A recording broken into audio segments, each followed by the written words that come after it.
Hello guys, how are you? Hope you all are doing well. Today I'm back with one of the most interesting video. In this video tutorial guys, we will learn how to switch back to Google Assistant from Google Gemini on your Android device. So to do this guys, you can try this easy and simple method. So first you need to open the Google Assistant app on your phone.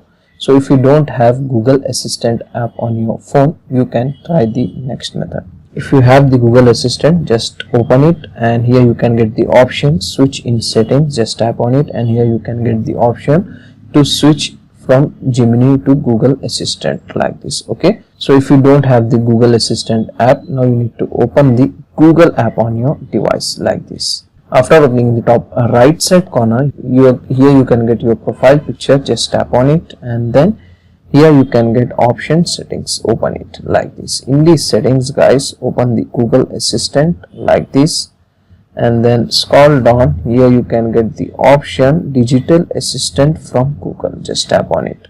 From here you can easily able to switch from Gemini to Google Assistant. So this is the easy and very simple method. Okay, so that's it for today guys. Hope you enjoy this video. If you enjoy, please guys like, share and subscribe to our channel. Thank you very much.